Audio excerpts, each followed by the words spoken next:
Hello, hello, hello. I am so excited.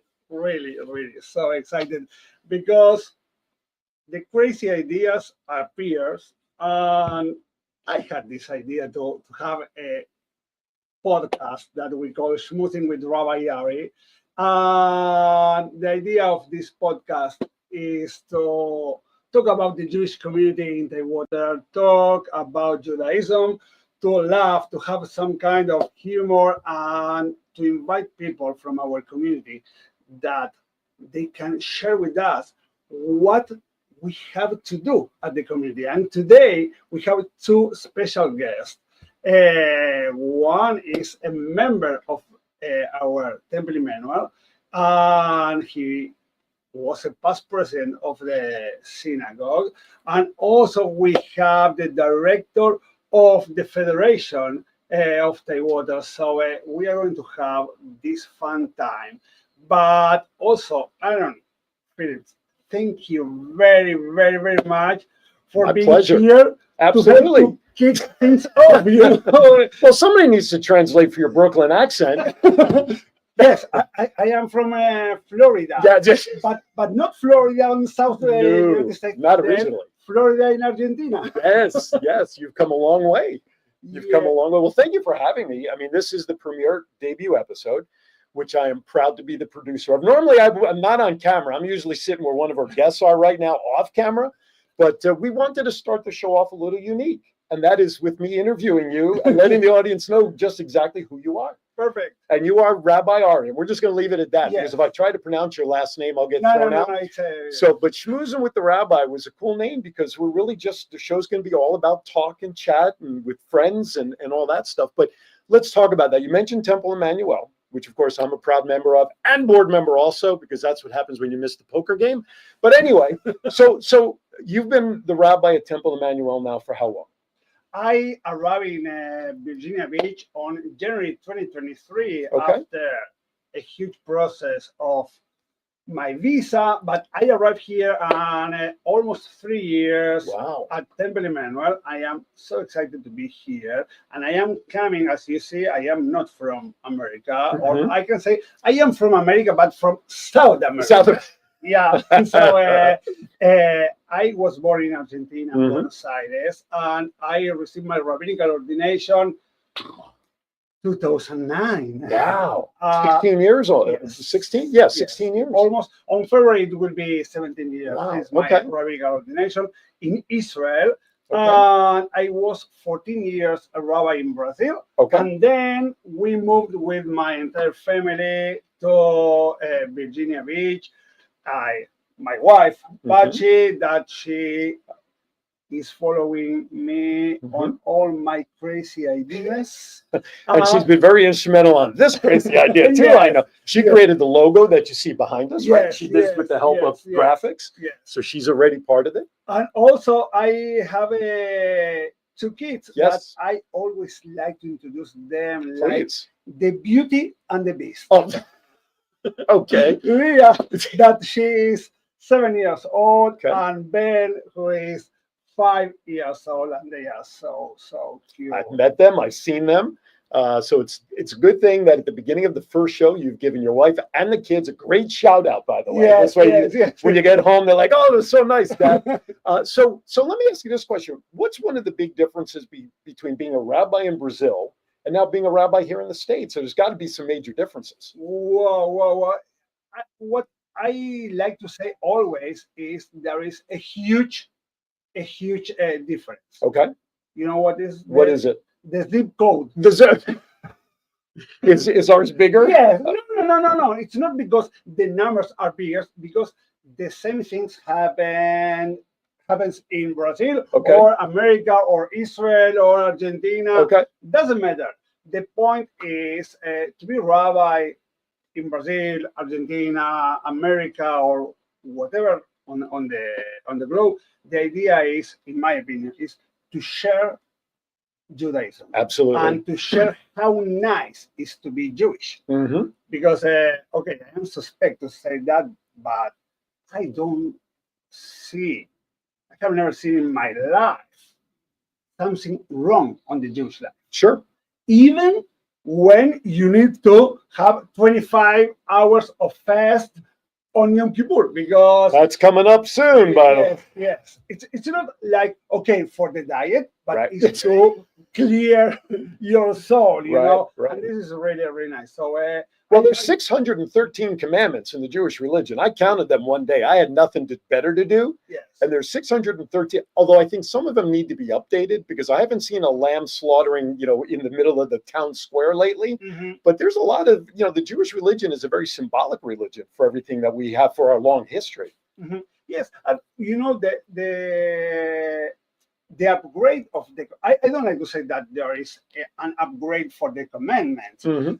but I like to explain always that we are not living as what the Torah says Mhm. because the Torah has like 35, 3700 years History. history, Yeah, it's a and good track we record. are living on 2025, and are some things that we have never seen or we cannot read at the Torah. Right. But the rabbis and the philosophers and the people who are studying the Torah, they find some way to explain what the Torah says. Sure. For example, let me ask you a question. Uh-oh.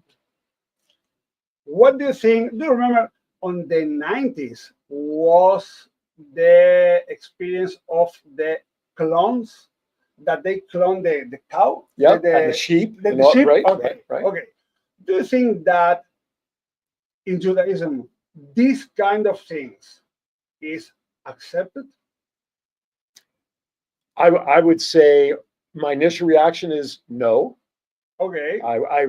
Because we go out of this world the way we came in, natural, whole. We are who we are, and cloning is not an original. Okay.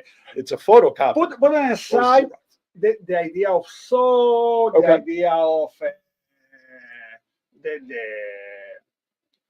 human rights and Okay. all this. But if we are looking on the past, on our history, Mhm.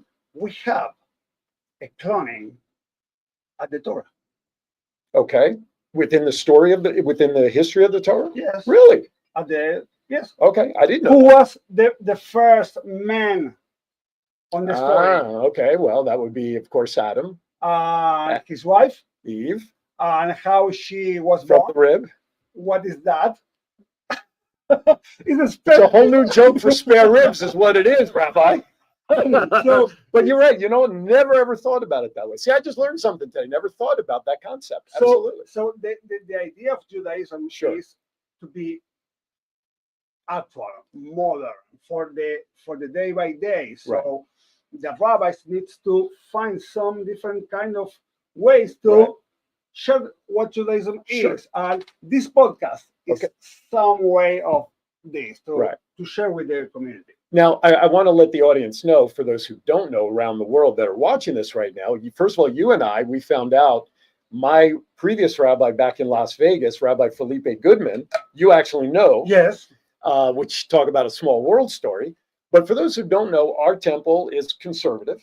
Mm-hmm. So, conservative is a great blend of what I would call modern Orthodox for my standard. Because I want to sit with my kids. I want to sit with my wife. I grew up Orthodox. That mechitza just bothered me all those years. I love the family of conservative because I think it's a more modern, realistic approach to how most people would accept Judaism in their home today. I don't know if keeping kosher is as realistic as it was years and years and years ago when I was growing up. What is the approach for this show in terms of sharing our conservative opinion of Judaism? Or I don't want to say opinion, our conservative way of life in Judaism. What is that going to transpire for the show? The point here is, and that I learned on my first class at the Seminario Rabbinico in Argentina when I started to be a rabbi. Rabbi Felipe Jaffe was my teacher at this time. I am talking like, I don't know, 20 something years ago. He taught us that Judaism is to have in one hand the Torah and on the other hand the newspaper. And we need to combine this. So this is what conservative Judaism is. Right. To have both Balance. the balance. Exactly. Okay. And maybe, sorry that I am saying that It's your maybe show. You can say what you want. It's easier not keep kosher, Right. but this is my big question, and I am not going to judge anybody about that because it's not my Sure. role. Sure. But my question always is, if I believe on the Torah, Mhm. if I believe on God, and the Torah tells us, okay, you need to keep kosher, why you are not following that? Right. It's like you are going to the doctor, the doctor Tells you to take a tells you, pill. okay, you have a high pressure, so you need to eat less salt, Mhm. and you are still eating salt. So Right. you believe on your doctor or Right. not? It's like that. Sure. All right, here's what we're going to do. Okay, I'm going to take control of the show for about 30 seconds, and I'm going to tell you that these people did not come on to hear me blabber with you. You've got two great guests that Yes. you have slated. So what I'd like to do is let's go to break a little early, so John is ready in Vegas, and this way during the break, I'll get out of the way, and you can start the best part of the show, and that's with your guests. How's that sound? Perfect. All right, you're watching Shmoozin with Rabbi Ari all over the network. I'm Aaron Phillips, and I'm going to disappear for the rest of the show because we got some great guests. Rabbi, thank you for allowing me to open Thank up for you. you. John, Thank take you. it away, John.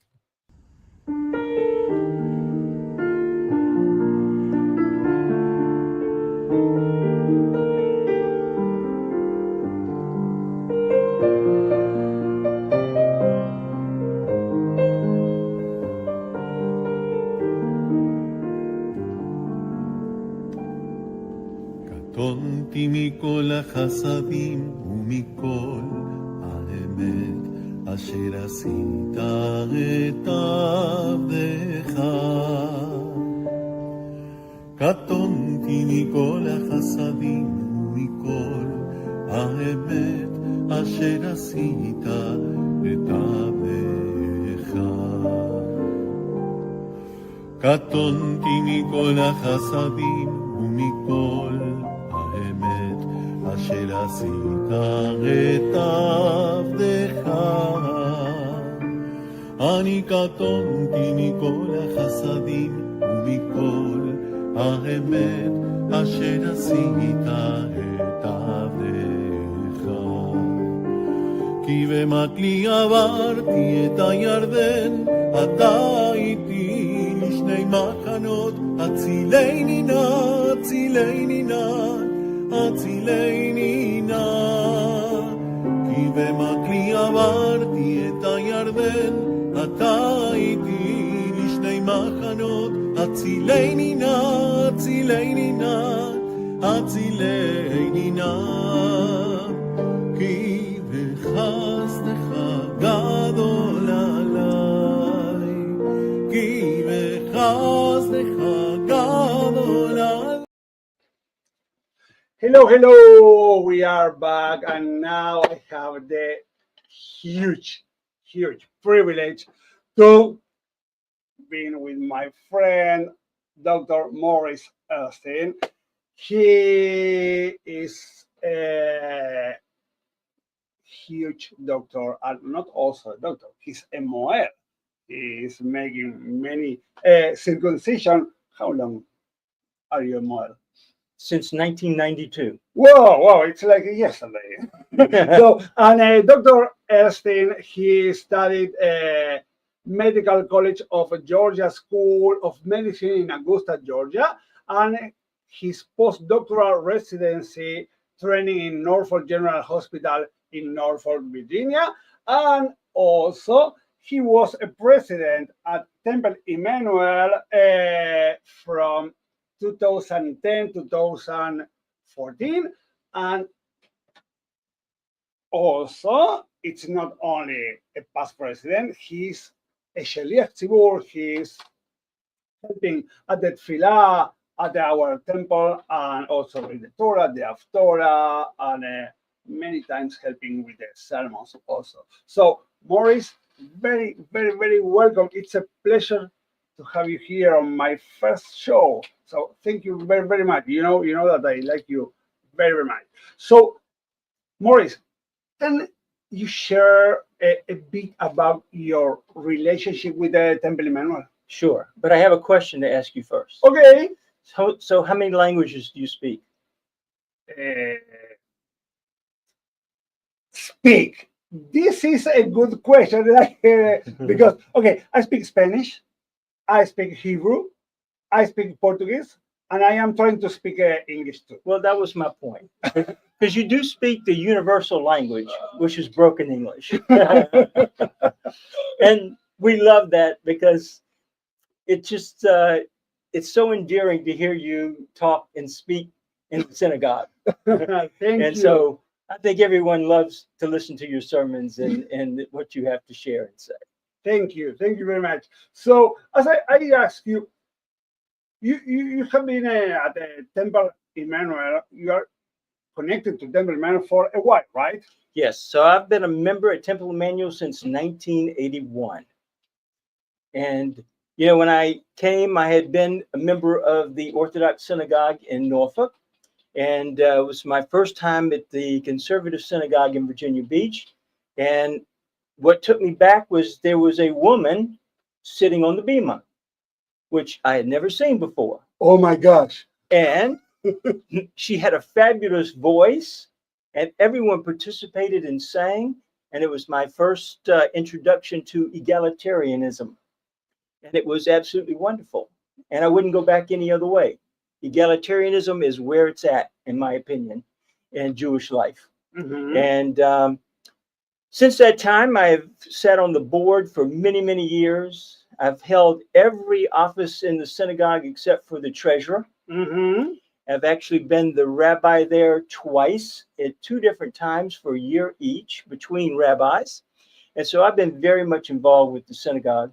And as I'm fond to say to new members, that if you want to be involved in synagogue life and participate, this is your synagogue. Mhm. Because anything you want to do, you can do it. Yeah, this is amazing. And you know, let me tell you about the members. As I told to Aaron, uh, since the last 3 years being here, the temple really grows because we have now like 120 members, something like that, and we are very excited. Okay, we hope we will continue growing. So tell me, from your perspective, if you need to say the mission of Temple Emmanuel, what is, on your perspective? Yes. So I would say the mission of Temple Emmanuel is to bring spirit of Judaism to our community. And part of that is to get people involved with Judaism and the synagogue. Judaism happens to be a community type of religion. And without that community, people are lost. I mean, it's not going out by yourself. And through the synagogue and the people that I have met at the synagogue, I have a family of choice that is actually stronger than my family of origin. And these are people that I do stuff with all the time. I see them in the synagogue, I see them outside socially, and it is the best relationships I have in my life. This is, you know, you said something that is very interesting, and this is one of the most important things that made us, Pachi and me, to come to Virginia Beach and to Temple Emmanuel. That is, Temple Emmanuel is a family. Right. This is something really different. So, on the over past few years, the way of Temple Emmanuel was some way, and we continue this way. What do you think that made this path for Temple Emmanuel? What is the key that to tell to the audience how Temple Emmanuel went on the history on the last years to be where we are now? Yeah. So Temple Emmanuel's had a lot of up and down years, and we've had a lot of rabbis over the years. And So when the opportunity came to get our latest rabbi, unfortunately, we could not work with the United Synagogue and Rabbinical Assembly to get a rabbi from the United States. So we petitioned to go outside of the United States. And Oh my gosh. lo and behold, Sorry about that. What did I yeah, say? lo and behold, Rabbi Ari comes on the radar. And my previous experience with rabbis from South America have been fabulous because I have met many over the years. Because the meat and the wine that we are No, bringing from Argentina. Because of the No. energy is different. And there's something about not being so much involved with all of the old stuff in Judaism that we always bring up at various times when we talk about or give a sermon, but about making Judaism alive today and how you can be involved with Judaism as a living religion. Right. You embody that. That I am is trying. that is the spirit that people will gravitate towards. So you have a young family, and people want to be with other young families, and they want to be where there's a lot of energy. Mhm. And you bring that energy to the synagogue. This is something that as I told you before starting the show, I need to create some new things because if not, it's boring.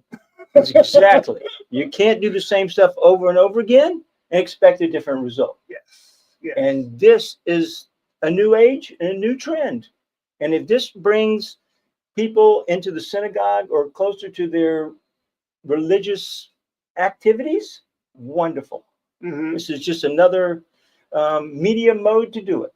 Mhm. And you know what? Talking about this kind of activities and challenges, uh, I have an idea that always you can try. And if this idea doesn't work, okay, you can change. Right. Because we are talking about the desires, the wishes of our members. And this is really, really interesting.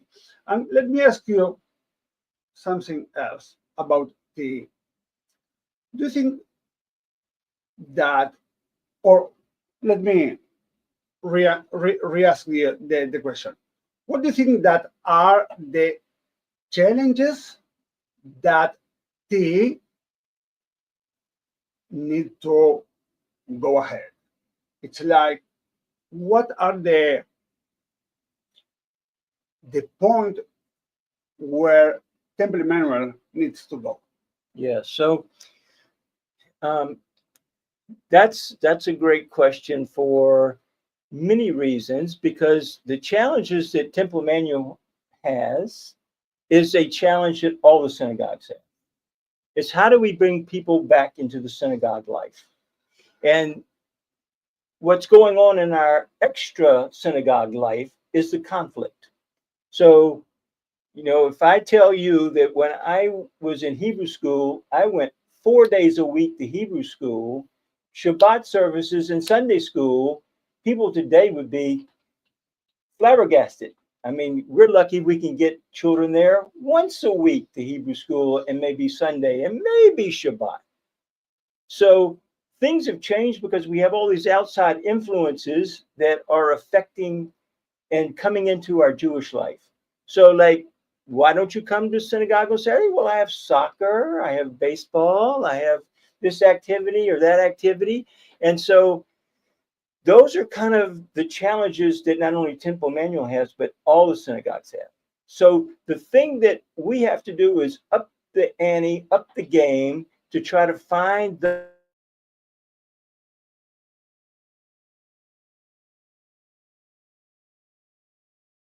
or you come Saturday morning or to our special Havdalah services at the beach or whatever you like to do. We need to have those things available for people and get it out there so that they can take part in whatever they want to take part in and be part of this community. This that you are saying remind me how I decided to be a rabbi.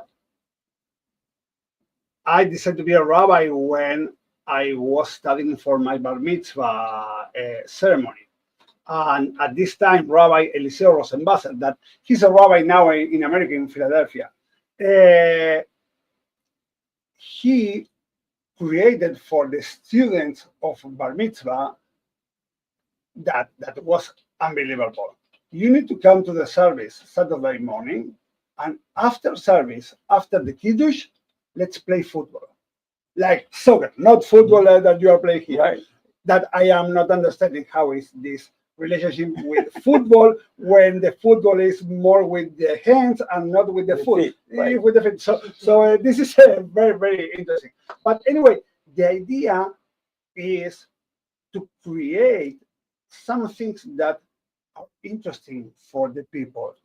And this is what we are doing at the Temple Man.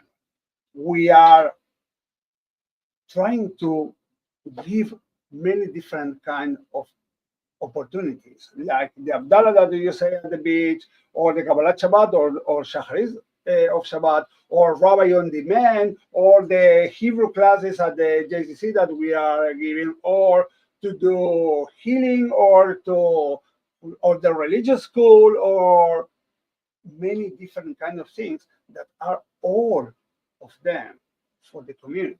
And what you have done is to meet people where they are Mm-hmm. and give them what they need. Exactly. And that's the most important thing. This is what is written in the Torah. The Torah says you need to build a Mishkan, and I will live There. inside you. This is what Right. God says. You need to build your Jewish environment, and then God is coming to you. And this is what we are trying to do at Emmanuel. It's like, okay, of course, it's better if you can come to our synagogue, but if not, we are going to you. Right. This is a very, very interesting. Let me ask you a different kind of questions that are the fun part of this. Do you remember the funniest Jewish childhood memory? Do you have a funniest childhood memory? Yes. Yes, I'd like to know. So probably Simchat Torah. Wow. So two of them. Simchat Torah, because while all the adults carried the Torah, all the children carried the silver. And we all marched around in the synagogue with the silver. And I loved it because there was a huge crown on the Torah, and I always got to carry that crown. And the other part that was my favorite time was at the end of Shabbat for Shalosh Shudas, the third meal.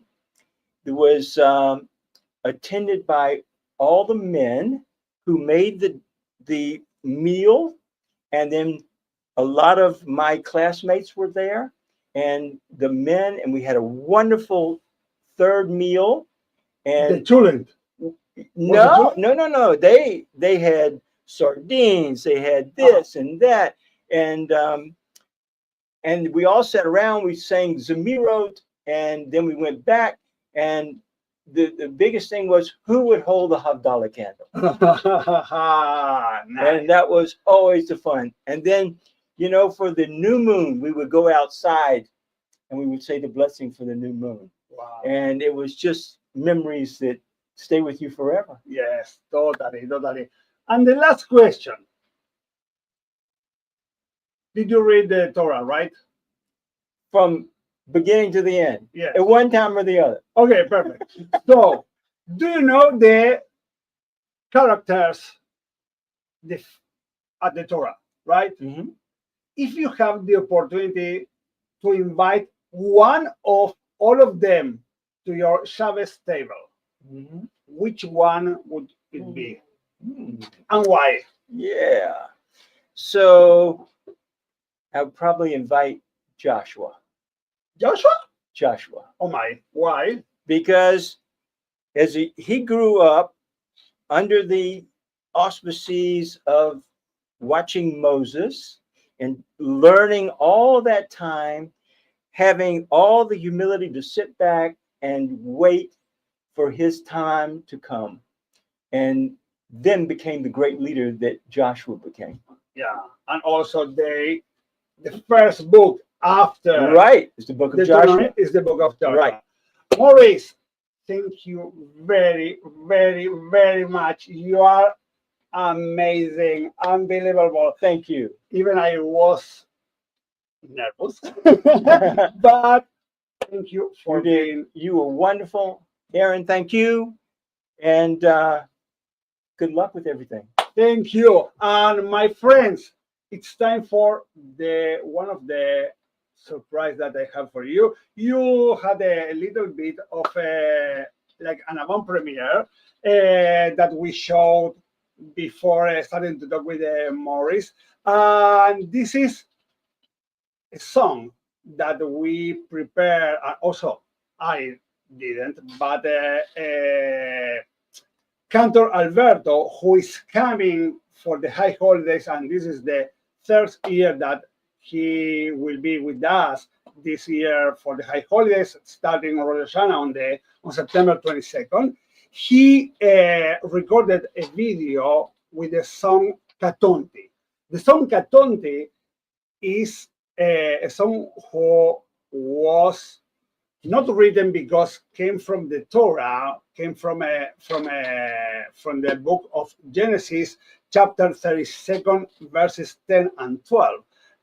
But Jonathan Rezan, he made this, he composed the lyrics for this song that is very, very nice, because the song says, Jacob said, O God of my father Abraham and God of my father Isaac, the Lord who said to me, return to your land and to your birthplace, and I will do good to you, have become small from all the keenness and from all the truth that you have reserved your servant.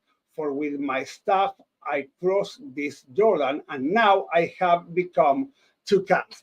These two verses are coming before Jacob meets Esau. with Esau, that he was really scared, and God gave to him this possibility to have this reconciliation with Esau. So now it's time to listen, to hear, to relax for 3 minutes, and to enjoy the video of Cantor Alberto. And after that, we return with Betty Levine, that she's here on our studio. So see you in 3 minutes.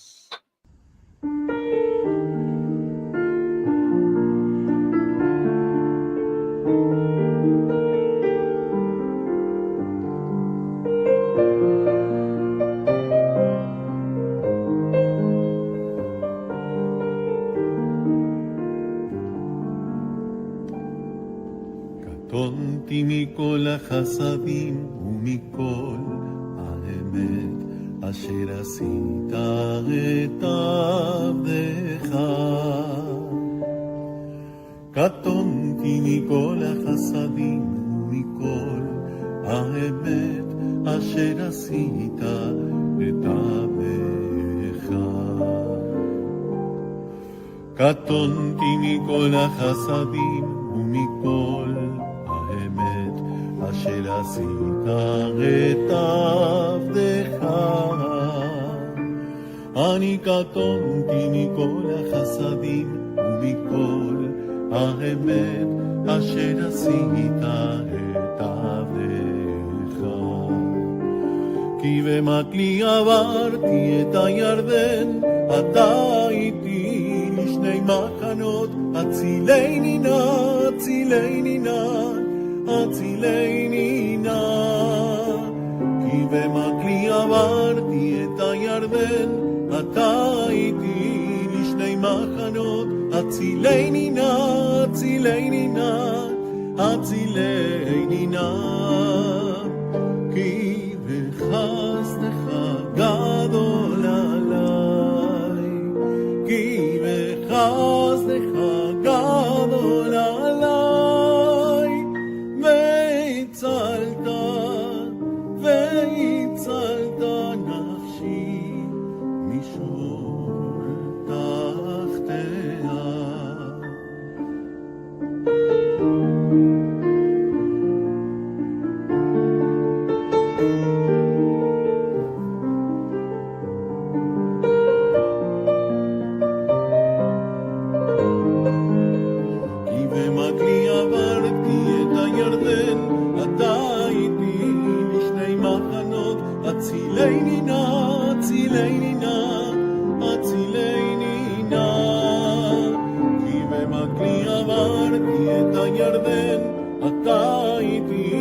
קטונתי מכל החסדים ומכל האמת.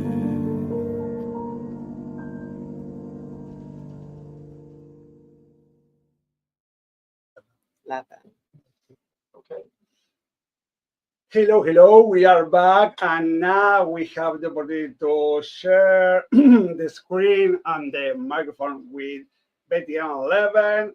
So Good job. Yeah. Thank Perfect. you. You know that I am very used to listen.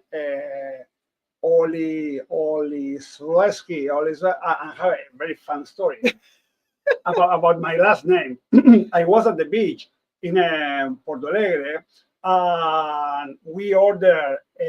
No, we didn't order. We entered to a condo, and at the gate they asked me my name to call to the family, and they told me, "Okay, what's your name?" Ari. Ari? No. Ari. Ah, Ari. Yes, Ari. Okay. What do you and your last name? Olishevsky. Oli what? Olishevsky. Oli what? Olivares. Ah, okay. Ari Olivares. That is a very common last name. So this was really, really fun at this time. So we have here with Betty and Leven. She's a native of Norfolk, Virginia. She studied communication studied from Virginia Tech, Virginia right? Tech. And Master of Healthcare Administration at the University of North Carolina, right? Yes, Chapel Hill. Exactly. And in September 2003, Mhm. you started to join Jewish Family Service of Tidewater as its executive director and later CEO. And then since 2018, you became the executive vice president and CEO at the United Jewish Federation of Tidewater. Correct. So I started when I was 10 with all of those. Okay, yes, clearly. of course. And also, she is married with Scott and mother to two teenagers, Sam and Julia. Also, the Beauty and the Beast, or Depends no? on the day.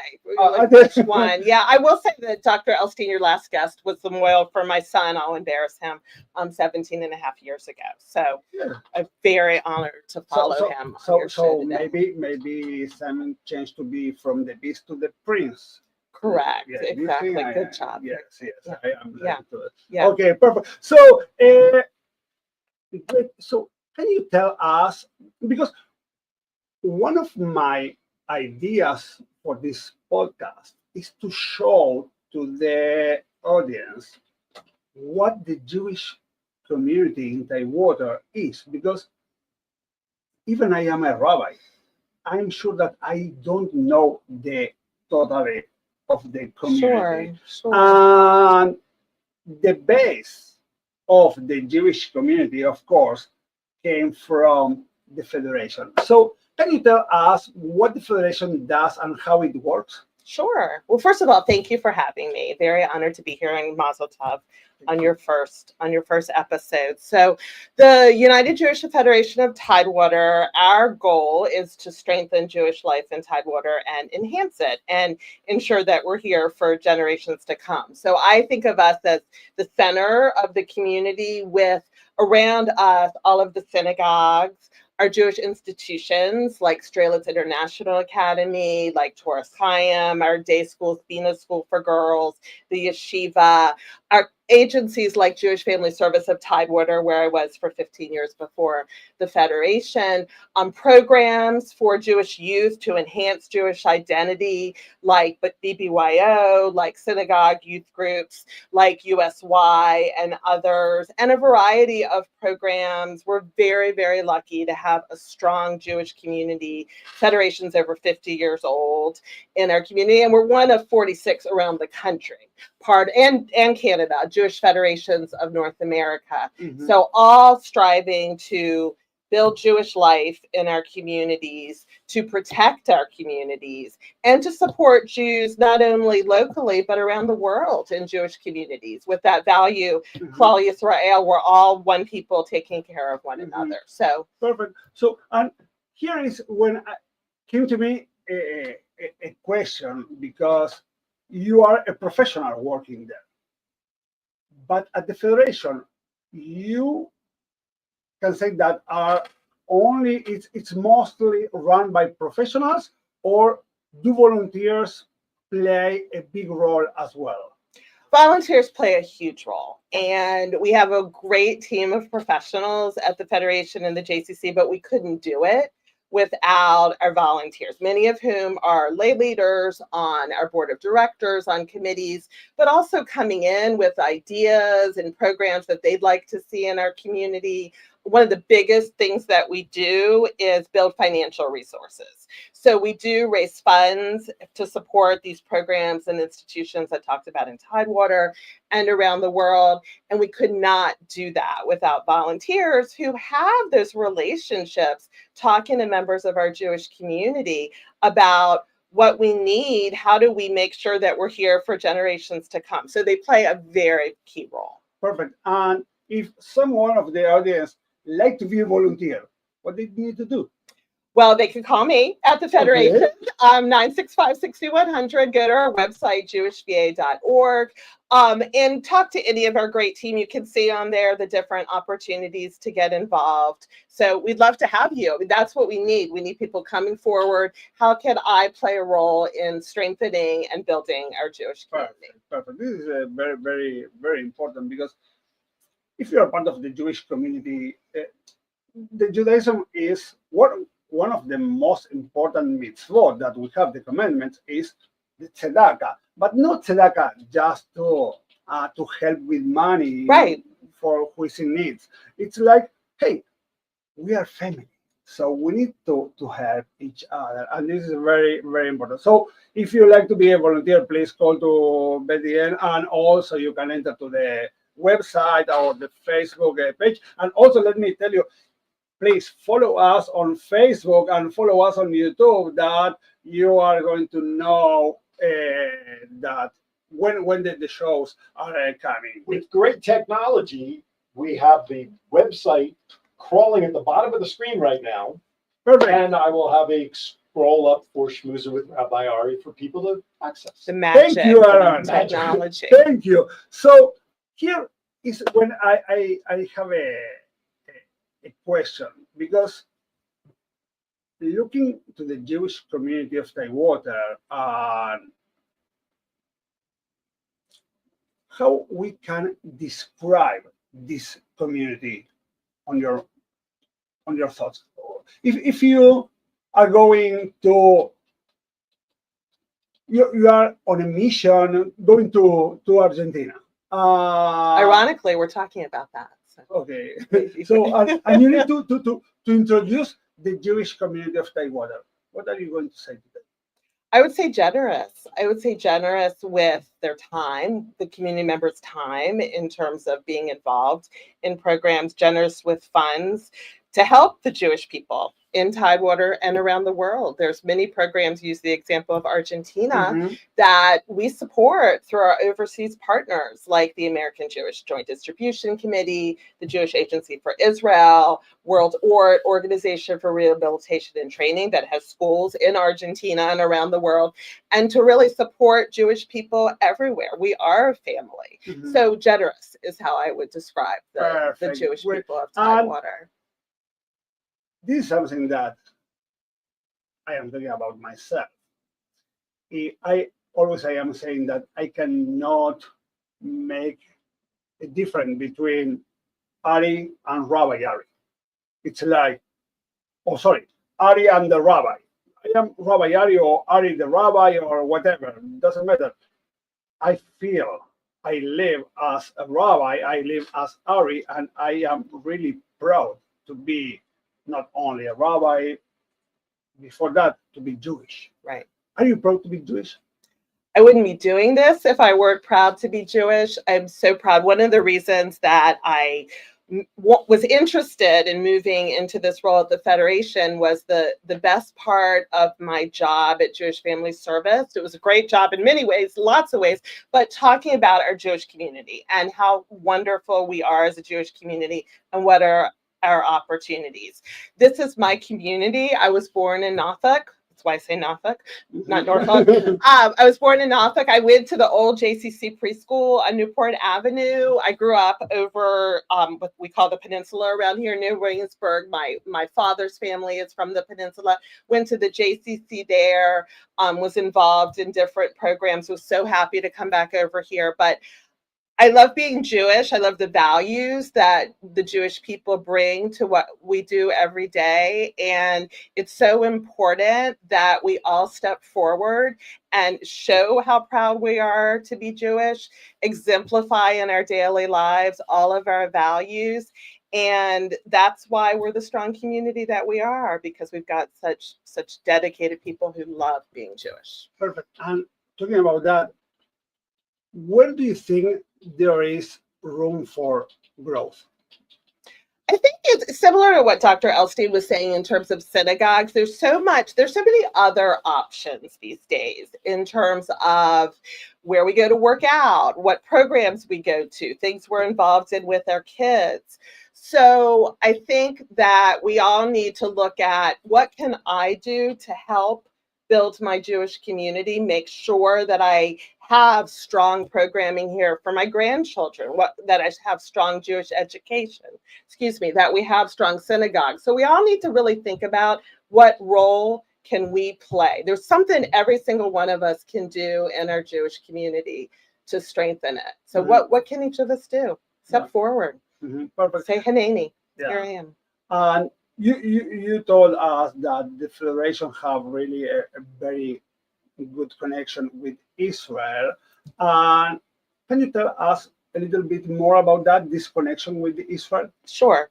We support the Israeli people. We support all of the people of Israel, no matter what the religion. So, Israel is the only democracy in the Middle East. It is the Jewish state. It is our homeland. So we need to support it. We need to let people go home to Israel, see the different programs that we're supporting, again, through our overseas partners, and make that connection. The connection to Israel is more important this generation than it's ever been. So that's one of our values in terms of that strong connection to Israel.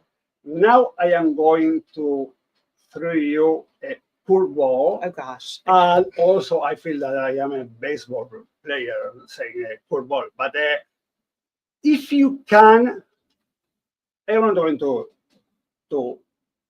enter deeper on the Torah things. But if you have the opportunity, hypothetically, to change something from the Torah, would you change anything?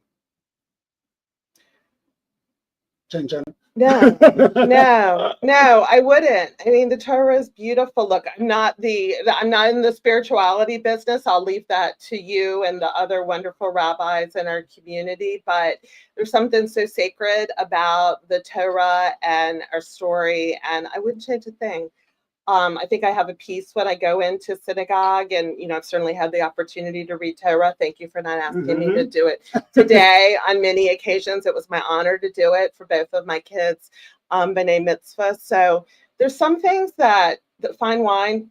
Let's not change it. Let's leave it as it is. And, I can always find a new lesson in the Torah, and I thank you and many of your colleagues for reminding me of those lessons. Perfect. Thank you for this amazing answer.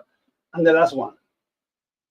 If you could leave us with 3 key pieces of advice to keep the flame of Judaism alive for the future generations, what would they be?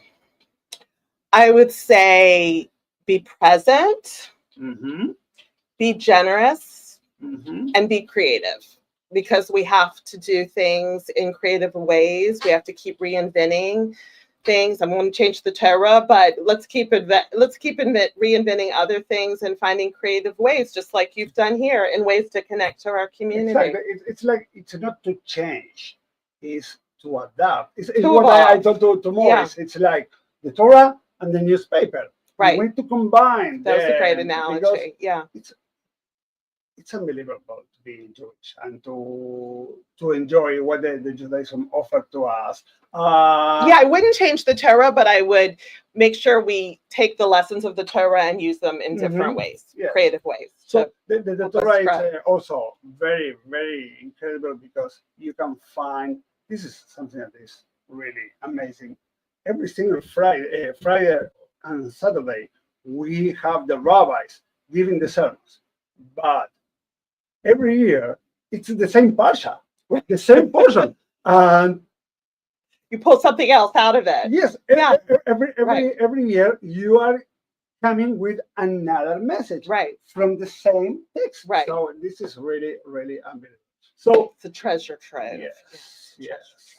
At the end, thank you very, Thank very, you. very much for joining us and wonderful. to being here on the first It's an honor. for the first episode for our first show. So thank you very, very much. And we are going to meet many times at the Yes. Federation, of course. And thank you very, very much. So my friends, we are, I can't understand how the time flies because let me be honest with you.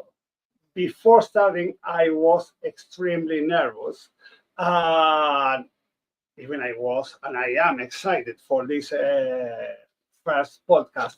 But anyway, it's like 10:52. We are closing our first show, and I like first to say thank you to our incredible guest, Morris Elstein and Betty N.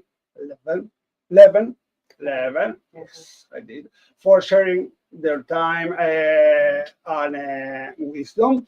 Also, I like to thank to Cantor Alberto Mirchuk, who is coming next month for the high holidays, and to Adrian Polo Mirchuk, who played the piano for this beautiful music in the middle of the show. I like to thanks to my very close friend Michel Dorfman, a huge pianist, that he created our soundtrack for the show, and also to Taylor at the Temple Emmanuel.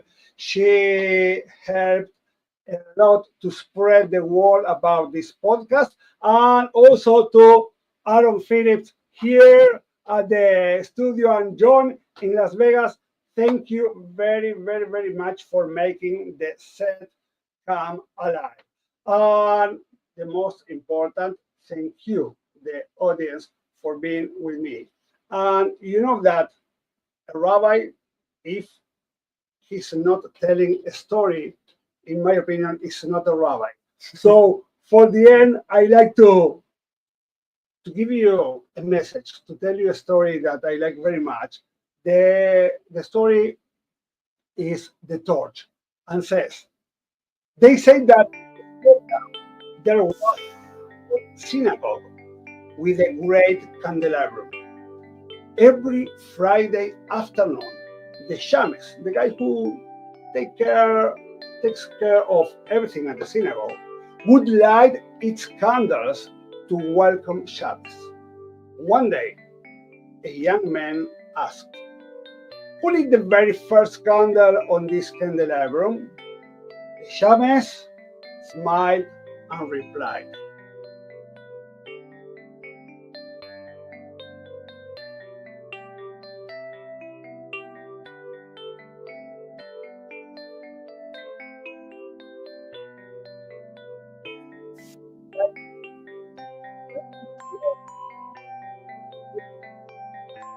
but from all the hands and hearts that came before. The young man looked at the candles and understood. His task was not to be the only bearer of light, but to make sure the torch would never go out. That is our community. Presidents, directors, young people, elders.